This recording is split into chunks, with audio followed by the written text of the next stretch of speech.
ये बताएं कि बनारस हिंदू यूनिवर्सिटी नाम और काशी हिंदू विश्वविद्यालय नाम, ये दोनों नाम एक ही विश्वविद्यालय के हैं? जी सर। प्रमाण पत्र पर कौन सा नाम छपता है? सफल स्कीम कही जा रही है जीविका दीदी, है ना। आप मुझे बताइए, जीविका दीदी मिशन जो है, इससे जुड़ी हुई कुछ ऐसी महिलाओं के नाम जिन्होंने बहुत उल्लेखनीय कार्य किए इस ग्रुप से जुड़ने के बाद। डिज़ास्टर को लेके, पर्टिकुलरली साइक्लोन को लेके ओडिशा मॉडल की चर्चा होती है बार बार। उन्होंने कुछ खास करके साइक्लोन में जो ह्यूमन कैजुअलिटी है उसको काफ़ी कम किया है। क्या क्या खास बातें हैं उस मॉडल की?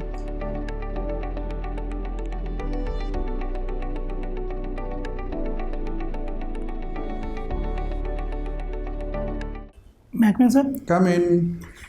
प्रणाम सर। प्रणाम मैम। प्रणाम, बैठिए। Thank you sir. अपना संक्षिप्त परिचय दीजिए, नाम नहीं बताइएगा। सर, मेरी प्रारंभिक पढ़ाई मेरे गांव से ही हुई है। उसके बाद मैंने ग्रेजुएशन और पीजी इतिहास विषय से काशी हिंदू विश्वविद्यालय से किया है। और वर्तमान में मैं सहायक आपदा प्रबंधन पदाधिकारी पूर्वी चंपारण के पद पर कार्य कर रहा हूँ 68 बीपीएससी के थ्रू। और सर, मेरी हॉबी क्रिएटिव राइटिंग और एंकरिंग करना है सर। कितने दिन से आप काम में हैं? सर 2 साल से। 2024 में ज्वाइन किया, 23 में? सर 2024 मार्च। मोतिहारी में पोस्टेड हैं? जी सर। ठीक है, कौन सा पद बताया? सहायक आपदा प्रबंधन पदाधिकारी। अच्छा, आपदा प्रबंधन में है। तो अब तो आपने सारी नौकरियों के लिए आवेदन नहीं किया होगा? नहीं सर। कितने पदों के लिए किया है? सर 5 पदों के लिए किया। कौन कौन से? पहली वरीयता क्या है? बिहार प्रशासनिक सेवा। दूसरी?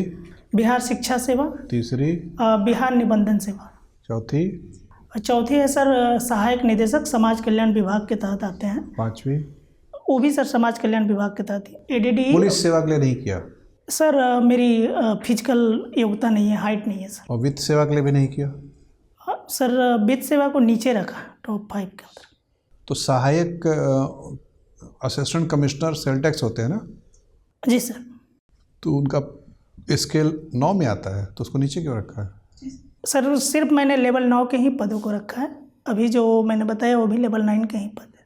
अच्छा, तो क्या अनुभव आपका कहता है आपदा प्रबंधन की जो प्रक्रिया है उसमें एक खास घटना में तो आप हेल्पलेस हो जा रहे हैं, जब बिजली कड़क रही है और बिजली गिर रही है और लोग मारे जा रहे हैं पिछले 10-12 साल से बड़ी संख्या में, उसमें बचाव का कोई उपाय निकाला गया है?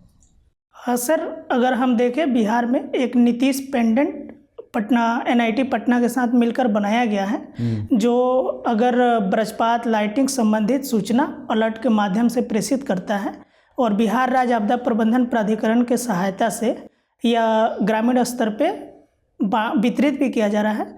इसके अतिरिक्त sir early warning alert system भी पंचायत स्तर पे स्थापित किए जा रहे हैं। अच्छा, अर्ली वार्निंग सिस्टम, उसमें क्या होता है? और सर हम पूर्वानुमान के आधार पे जो हमें डाटा प्राप्त होते हैं उसके आधार पे चेतावनी जारी करते हैं और लोगों को जो आपदा आने वाली होती है उससे बचने संबंधित एडवाइजरी। कितने घंटे पहले सूचना दे दी जाती है? सर अभी वज्रपात संबंधी सर 30 मिनट बस टाइमिंग सर। अब मान लीजिए खेतों में कोई मजदूर काम कर रहा है, 30 मिनट में भाग जाएगा वो? सर इसके लिए हमें ग्रामीण स्तर पे कुछ वॉलेंटियर भी जो होते हैं उनके माध्यम से काम करने की। और आपने कहा कुछ उपकरण भी बंटवा रहे हैं? जी सर। नीतीश पेंडेंट क्या होता है वो? सर नीतीश पेंडेंट एक टेक्निकल डिवाइस है जो मानव शरीर पे लगाया जाता है और ये मानव शरीर की ऊर्जा और सूर्य के प्रकाश से काम करता है। जब हम अलर्ट प्रेषित करते हैं तो वो उसमें एक विशेष प्रकार की बीप होती है और वो वाइब्रेट करने लगता है। अच्छा, तो खबर मिल जाती है कि भागो, तो उसका नाम नीतीश पेंडेंट क्यों रखा गया है? सर अभी मैं उसका फुल फॉर्म नहीं रिकॉल कर पा रहा हूँ, लेकिन सर तेज ऐसे कुछ है सर। Sorry sir. अच्छा, कोई बात नहीं। तो आपके पास तो आंकड़े होंगे अभी तक कितने करोड़ व्यक्तियों को यह नीतीश पेंडेंट बांटे जा चुके हैं? सर अभी करोड़ में हम लोगों ने नहीं बांटा है। सर कुछ इसमें पहले पायलट प्रोजेक्ट के तौर पे लाया गया था, अभी इसका विस्तार पूरे जिलों में किया गया है सर। तो कितने लाख तक बटे या 1000 में है आंकड़ा? सर मैं अपने ज़िले का बता सकता हूँ सर। बताइए कितने आपके जिले में बटे हैं? सर मेरे ज़िले में टारगेट था सर 4000 का, अभी 3700 के आसपास हम लोगों ने भी बस। सर। तो 3700 लोगों की जान बचेगी ना वज्रपात से?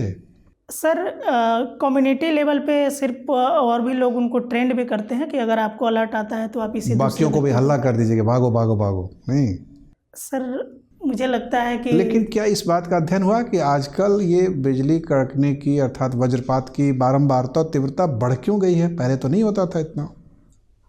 सर इसके बृहद तो अध्ययन सामग्री हमारे समक्ष अभी नहीं है, लेकिन कुछ कुछ रिसर्च से पता चलता है कि इसके पीछे जलवायु परिवर्तन जैसे कारण भी जिम्मेवार है।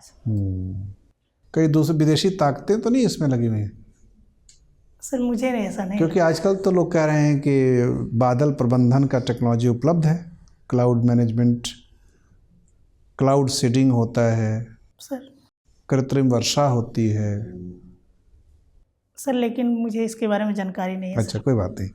आप इतिहास के विद्यार्थी और BHU से पढ़े हैं। सर ये बताएं कि बनारस हिंदू यूनिवर्सिटी नाम और काशी हिंदू विश्वविद्यालय नाम, ये दोनों नाम एक ही विश्वविद्यालय के हैं? जी सर। प्रमाण पत्र पर कौन सा नाम छपता है? सर दोनों नाम छपे जाते हैं सर। हमारे प्रमाण पत्र में 3 भाषाओं में, संस्कृत, हिंदी और इंग्लिश, तीनों में। तो संस्कृत में क्या नाम है इसका? सर काशी हिंदू विश्वविद्यालय। और हिंदी में? काशी हिंदू विश्वविद्यालय। और अंग्रेजी में भी होता है? अंग्रेजी में बनारस हिंदू यूनिवर्सिटी।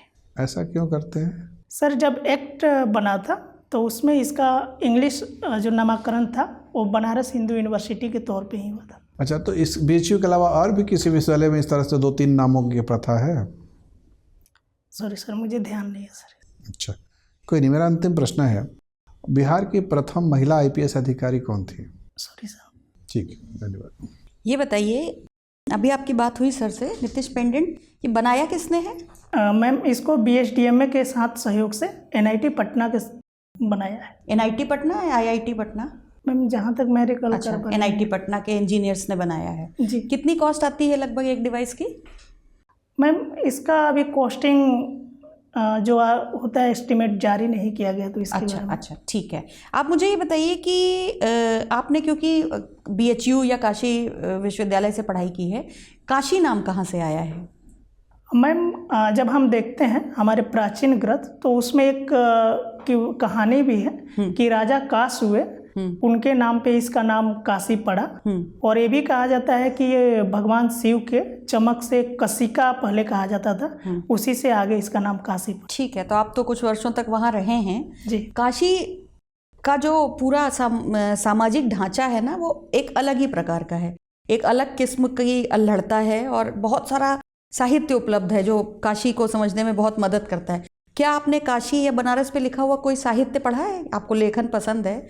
कोई पुस्तकें पढ़ी हैं आपने? जी मैम, काशीनाथ सिंह जी का मैंने पढ़ा है। क्या नाम है उसका? मैम अभी उपन्यास का काशी का अस्सी किसने लिखा है?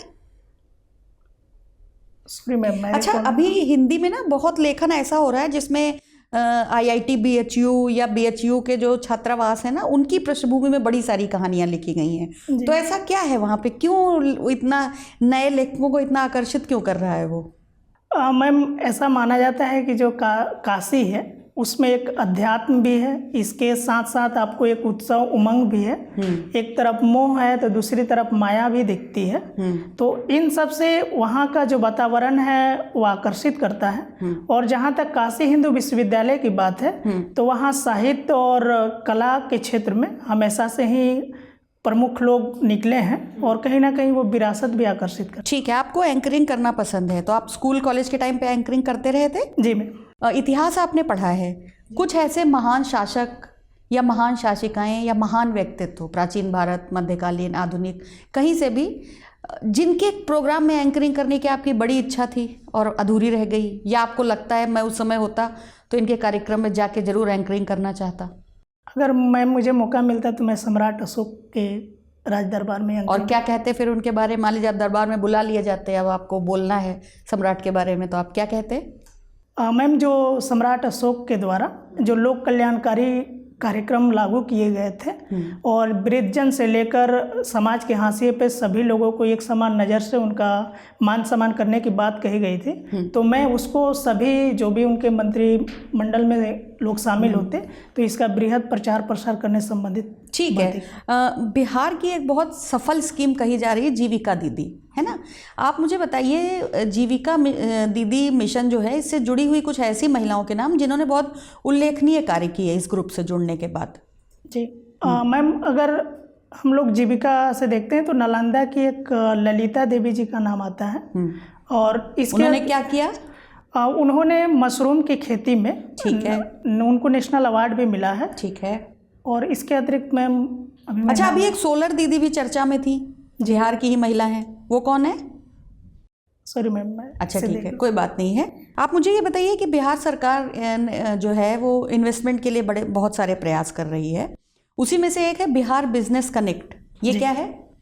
यह उद्योग विभाग के तहत एक आउटरीच प्रोग्राम है जो भारत के विभिन्न शहरों में निवेशकों के साथ आयोजित किया जा रहा है ताकि बिहार में निवेश आ सके और उन्हें बिहार सरकार की जो निवेश लाने के लिए योजनाएं हैं उसके बारे में जानकारी दी जाती है और कुछ MOU भी साइन किए जाते हैं। तो अभी तक कितनी बैठकें हुई हैं इस प्रकार की? सॉरी मैम, मैं आपको इसकी जानकारी नहीं है, कोई बात नहीं है। आप मुझे ये बताइए कि आप जो लिखते हैं किस प्रकार के लेख लिखते हैं? मैम मैं अपने शौकिया तौर पे जो पसंद आता है। कंटेंट क्या होता है जो आप लिखते हैं? अपने जीवन की घटनाएं, जीवन की घटनाएं लिखते हैं। तो आपके ये जो प्रशासनिक जीवन का अनुभव अब तक का है वो भी लिखा होगा आपने? जी। कई बार कई लोगों के अनुभवों से हमें बहुत कुछ सीखने को मिलता है। मान लीजिए आपको मौका मिले कि आपने ये जो लिखा है आपको पब्लिश करवाने का मौका मिल जाए तो आप छपवाना चाहेंगे? मैम इसके लिए तो पहले मुझे सरकार से अनुमति लेनी होगी। नहीं, सरकार ने आपको अनुमति दे दी। आपकी अपनी निजी डायरी है और आपने उसमें अपने जीवन में बहुत सारे सबक जो गिर गिर के चलना सीखता है आदमी, उस तरीके के सीखे और वो लिखे हैं। आपको पब्लिश कराने का मौका मिले तो आप पब्लिश करवाना चाहेंगे अगर आपको अनुमति मिल जाए तो? मैम मैं कुछ संवेदनशील जानकारियों को छोड़ के बाकी पब्लिश कराना चाहेंगे। क्या टाइटल देना चाहेंगे? मेरी यात्रा मैम। बहुत बढ़िया, थैंक यू सर। अच्छा, अभी नोएडा में एक युवक इंजीनियर की डूब के मौत हो गई और इसमें सवाल उठाए गए स्टेट डिज़ास्टर रिस्पांस फोर्स की जो टीम थी उस पर भी कि वो समय से आई नहीं, आ भी गई तो उन्होंने मदद नहीं किया। ठीक, सो अगर आप वहाँ पर होते और टीम को लीड कर रहे होते तो आपका क्या रिस्पांस होता है? सर अगर मैं वहाँ पे होता तो जैसे ही मुझे उस घटना की सूचना मिलती तो SDRF जिला प्रशासन के तहत ही काम करती है और उनकी जहाँ टीम तैनात होती है तो मैं उन्हें तुरंत अलर्ट करता और चूँकि वह रेडी टू गो पोजीशन में होते हैं तो जहाँ घटना स्थल है वहाँ उन्हें तुरंत पहुँचने के लिए कहता और मैं खुद भी पहुँचता और अपनी देख रेख में सर मैं उस रेस्क्यू ऑपरेशन को कराना सुनिश्चित। खबर ऐसी आई कि SDRF की टीम इसलिए नहीं उतर पाई कि पानी बहुत ही ठंडा था और उन्हें डर थी कि पानी में बहुत सारे रॉड वगैरह हो सकते हैं, लोहे के कटीले तार। सर लेकिन SDRF तो ऐसे में मोटिवेट कैसे करेंगे आपके जो गोताखोर हैं उनको? सर एक व्यक्ति का जान बचाना सबसे परम कर्तव्य है उस समय हमारा और SDRF NDRF को भी यही सिखाया जाता है कि saving the life's beyond anything. तो उस चीज़ को मैं उन्हें बताता। ठीक है। बिहार एक ख़ास किस्म का जो डिज़ास्टर है अर्थक्वेक, उसको भी लेके बड़ी वल्नरेबल है। कितने ज़िले हैं जो सिस्मिक जोन 5 में आते हैं? सर अभी जो बदलाव किया गया है तो सर इसमें सिस्मिक जोन 6 भी जोड़ दिया गया है। तो जो पहले 8 ज़िले थे तो उसको सिस्मिक जोन 5 से 6 में ले जाएगा। आपका ज़िला किस में गया? सिस्मिक जोन 6 में। सबसे ज़्यादा सर तराई में होने के कारण? जी। बिहार में सबसे बड़ा भूकंप अभी के इतिहास में कब आया है? सर जो 1934 का माना जाता है। 1934 का। आप तो इतिहास के भी स्टूडेंट हैं। सो 1934 के भूकंप के बाद क्या राहत कार्यों के लिए महात्मा गांधी भी आए थे बिहार? जी सर। और उनका कैसे स्वागत हुआ था बिहार में? सॉरी सर, मैं इसके पहले गांधी जी ने इस भूकंप की व्याख्या कैसे की थी? उन्होंने कुछ कहा था कि क्यों आया है ये भूकंप? सॉरी सर, मैं इसे देखूंगा सर। और फिर उनका विरोध होना शुरू हो गया था। इसके बारे में जानकारी नहीं है सर। सॉरी। ठीक है। डिज़ास्टर को लेके, पर्टिकुलरली साइक्लोन को लेके ओडिशा मॉडल की चर्चा होती है बार बार। उन्होंने कुछ खास करके साइक्लोन में जो ह्यूमन कैजुअलिटी है उसको काफ़ी कम किया है। क्या क्या खास बातें हैं उस मॉडल की? सर जब 1999 में उड़ीसा में सुपर साइक्लोन आया था तो उसमें भारी जान माल की तबाही हुई थी। उसके बाद उड़ीसा ने खुद का अपना आपदा प्रबंधन प्राधिकरण बनाया और खुद के पूरे भारत में उड़ीसा पहला राज्य था जिसने SDRF जैसी टीम बनाई थी। उसके बाद सर राहत केंद्र बनाए गए हैं लगभग सभी ज़िलों में, जहां लोगों को पहले ही जो चेतावनी जारी की जाती है तो वहां से निकालकर उन्हें वहां रखा जाता है सर। और उसके लिए सर उनके लिए जो भी खाने पीने ठीक की है, एक सेंडाई फ्रेमवर्क की चर्चा होती है डिजास्टर के संदर्भ में, क्या है ये? सर 2015 में जापान के सेंडाई में जलवायु परिवर्तन और जो आपदाएं आ रही है उससे निपटने के लिए सभी हितधारकों के साथ बैठक की गई थी और आपदा जोखिम को कैसे न्यूनीकरण किया जा सके इसको लेकर सहमति बनी थी। ठीक है, बिहार के बजट में कितना फंड एलोकेट है डिजास्टर रिस्पांस के लिए? सर लगभग 5,000 करोड़ रुपये। ठीक है, और बिहार का बजट कब पेश होना है अगला? सर 3 फरवरी को है। कौन करेंगे पेश? सर अभी विजेंद्र प्रसाद यादव जी। ठीक है, धन्यवाद सर। ठीक है, आपका इंटरव्यू हो गया, आप जा सकते हैं। Thank you sir.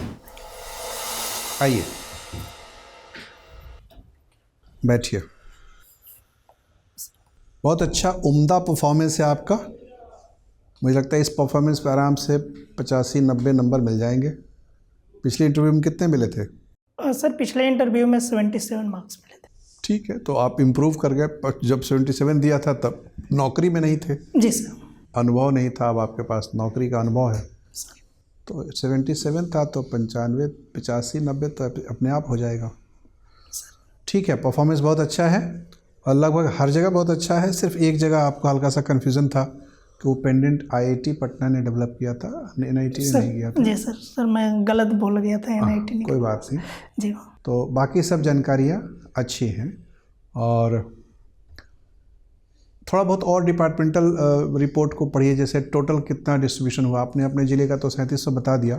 Ji sir. क्योंकि ये बहुत इनोवेटिव प्रोडक्ट है पूरे वर्ल्ड के लेवल पर सर। और ये खाली बिहार में नहीं काम आ रहा है, ये बहुत तेज़ी से अब दूसरे देशों में भी फैल रहा है। तो ये वर्ल्ड लेवल का इनोवेशन है, तो इस पर ज़रूर गर्व भी होना चाहिए और इसमें जितने इंटरेस्टिंग फैक्ट्स मिल जाए वो बताना चाहिए। और इत्तेफाक से उन्होंने नाम भी बड़ा इनोवेटिव रख दिया है। जी सर, उसका एक्रोनिम नीतीश है, तीव्र ऐसे कुछ नाम है सर, पूरा में याद। ठीक है, तो उसका फुल फॉर्म वगैरह देख लीजिएगा तो और अच्छा आ जाएगा सर। ठीक है, बजट भी आने वाला है, 12 फरवरी तक चर्चा भी कुछ न कुछ रहेगी। जी सर। ठीक है, भारत नेपाल रिश्ते महत्वपूर्ण है आपदा प्रबंधन में, आपको पता ही है। और उस रिश्ते के प्रबंधन में कुछ कमियां रह रही हैं, या तो हमारी तरफ से रह रही हैं या नेपाल की तरफ से रह रही हैं, जैसे भी हो, लेकिन उसमें और संभावनाएं हैं उसको विकसित करने की। तो जैसे जैसे भारत नेपाल रिश्तों में हम सुधार करेंगे, जल प्रबंधन और आपदा प्रबंधन में आपसी सहयोग करेंगे, अभी भी कर रहे हैं वैसे, लेकिन गर्माहट की कमी है उस रिश्तों में, वहाँ से भी सवाल आ सकते हैं। ठीक है, और कोई दुविधा या प्रश्न है आपके मन में? सर जैसे मैम ने पूछा तो मैं अचानक से ब्लैंक, जैसे बनारस टॉकीज, काशी कोई बात नहीं, इसीलिए पूछा जाता है कि आपको वहाँ पे याद रहे। और मैम जैसे एंकरिंग का पूछा गया तो मतलब वो एंकरिंग तो एक खास समारोह या विशेष अवसर पे किया जाता है। हाँ, दैट आई नो। जी। किसी भी टाइप का प्रोग्राम हो सकता है, किसी भी कार्यक्रम के संचालन में, लेकिन कई बार होता है ना कि हमारी बड़ी इच्छा होती है कि कोई ऐसे व्यक्ति का कार्यक्रम हो जिसमें हम मौजूद रहें और उनके लिए कुछ कह पाएँ, उनकी बातों को लोगों के सामने रख पाएँ, उस संदर्भ में वो सवाल पूछा जाए। सर का बहुत बहुत आभार सर। मैंने गांधी जी का पढ़ा था कि आए थे सर, लेकिन सर जानकारी नहीं थी कि विवाद भूकंप को लेकर। ठीक है, ऐसे सवाल हमेशा रहेंगे, उसमें सोचना ही नहीं है। तिथि भी याद रखिएगा, 34 में कब, किस महीने में? जी सर। तारीख?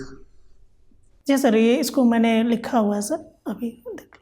चलिए ठीक है, thank you sir. Thank you sir. अब एग्जाम की तैयारी को और बेहतर करने के लिए हमारे चैनल को लाइक, शेयर और सब्सक्राइब करना ना भूलें।